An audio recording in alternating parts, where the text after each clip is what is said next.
Hello everyone. Today we'll be looking at the quick solutions to the chemistry section of All India AIATS Test Series JEE Main 2019 Test 7 Code ENF.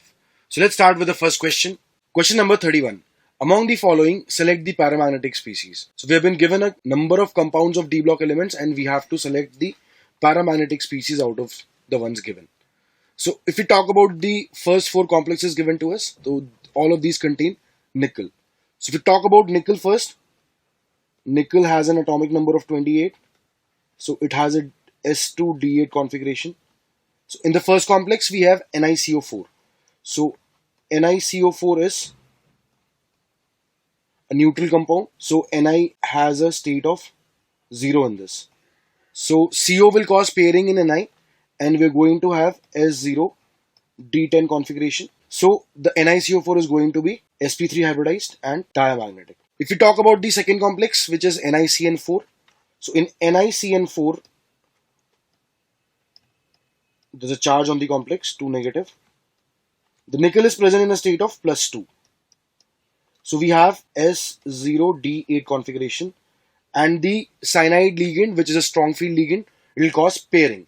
So the hybridization is going to be DsP2, and it will also be diamagnetic. If we talk about the third complex now, NiNH3 whole 4, 2 positive. So in this case also, the nickel is present in a state of +2 and ammonia causes pairing. So this will also be DsP2 hybridized and it will be diamagnetic. If you talk about the fourth one, in this case we have nickel H2O whole 4, 2 positive. So H2O is a weak field ligand and cannot cause pairing. So this is weak and the complex will be sp3 hybridized. So we'll have paramagnetism in this case. Now if we talk about the fifth complex, which is FeCO5, so in FeCO5, Fe has a oxidation state of 0 and the ground state electronic configuration is S2D6. Now this CO ligands are strong field ligands and they'll cause pairing of these electrons and the configuration is going to be S0D8. So the complex will be DsP3 hybridized. So this is also going to be diamagnetic. If we talk about the sixth structure, which is the CrO4 2-, in CrO4 2-, the chromium is present in a state of +6, so it has a S0D0 configuration. It is supposed to be diamagnetic. And if we talk about MnO4-, in MnO4- as well, Mn is present in a state of +7, which is the maximum oxidation state possible for Mn, and it also has a S0D0 configuration. So it is also supposed to be diamagnetic. So out of these given 7 complexes, only the fourth complex is paramagnetic. And looking at the options, we have to select the fourth option as the correct answer to question number 31. Let us look at the next question. Question number 32. Choose the correct statement about the given reactions of cyanide ions. So if you talk about the first statement, formation of a white PPT or a complex with AgNO3 depending upon the concentration of cyanide ions. So if I talk about the reaction of Ag plus with Cn- ions, so if the concentration of the cyanide ions is dilute, then we have a white precipitate of AgCN. Now, if we add excess of the reagent, the white precipitate which was formed, it dissolves, leading to the formation of AgCN whole twice negative. So this is a soluble complex. So the first statement is correct, students. It will either form a white precipitate or a complex depending upon the concentration of cyanide ions. If we talk about the second statement now, the examiner says that there is evolution of CO upon heating with concentrated sulfuric acid. So if we talk about the reaction of cyanide ions with H2SO4, we have the formation of CO and we have the formation of ammonium ions in the system. So the second statement is also correct, students. It liberates CO upon reaction with concentrated sulfuric acid. If we talk about the third reaction now, which says that the formation of the stable mercury 1 cyanide on reaction with mercury 1 nitrate solution. So this statement is incorrect, students.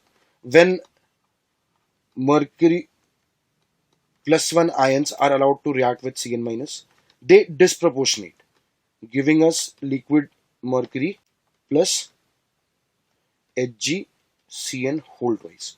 So the mercury gets reduced as well as oxidized. So mercury 1 cyanide is not formed. Let us look at the fourth statement now. Dissolution of CuS to form tetracyanocuprate ions along with the liberation of cyanogen gas. So this reaction or this statement is correct, students. If we talk about the reaction of CuS with Cn minus ions, we have the formation of CuCN whole 4 3 negative, plus there is liberation of cyanogen gas. So if you talk about this reaction, students, there is a redox reaction happening in this reaction. So the copper which is present in a state of +2 in the reactant side is now present in a state of +1, and the electron which is gained by copper is lost by the cyanide ions which form cyanogen gas. So the fourth statement is also correct, students. And for this question, we have to select the correct statements. So statement 1, statement 2 and statement 4 are correct. So we have to select the second option as the correct answer to this question. Let us look at the next question. Question number 33. Consider the given statement about hydrides. So S1 talks about the density of alkali metal hydrides and says that the density is greater than that of the metal from which they are formed.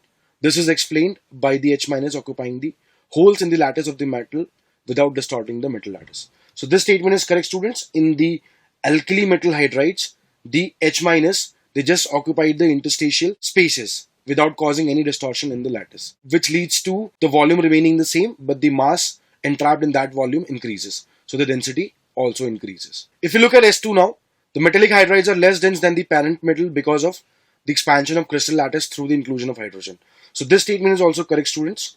If we talk about the formation of the metallic hydrides, we know that the metallic hydrides generally have a structure which is different from that of the parent metal, and this can be explained by the H- causing distortions in the lattice. So it causes the crystal to expand, and as a result, the density of the metallic hydrides decreases as compared to the metal from which they were formed. So if we look at the options, both S1 and S2 are correct, which is given correctly in the fourth option. So for question number 33, we have to select the fourth option as the correct answer.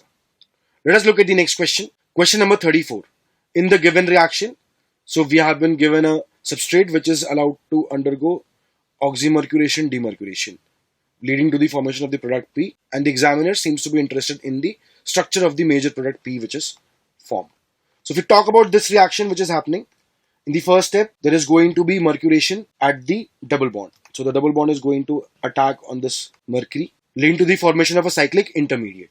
So we're going to have this structure.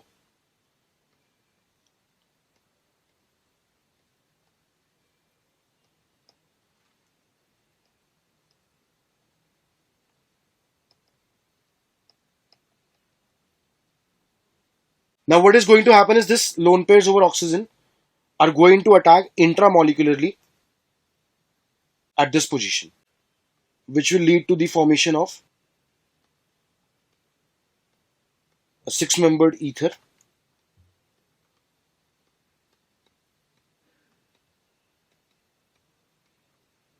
And now if we talk about the reaction with NaBH4,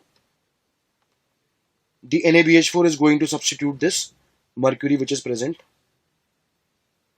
leading to the formation of this structure. So if we look at the compounds which are given to us, we can clearly see that for this question we have to select the third option. Let us look at question number 35 now.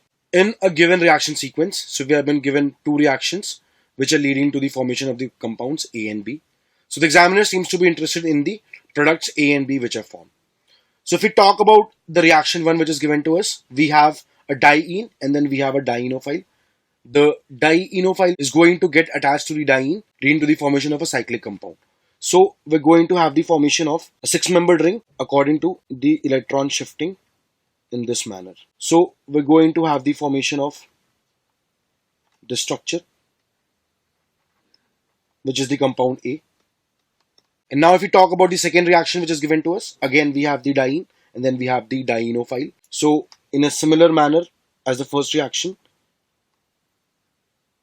these will rearrange and combine to give us a bicyclic structure.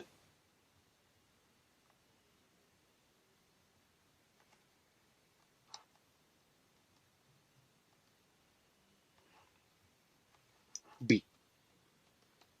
So if we look at the options which are given to us, we can clearly see that we have to select the second option as the correct answer to question number 35.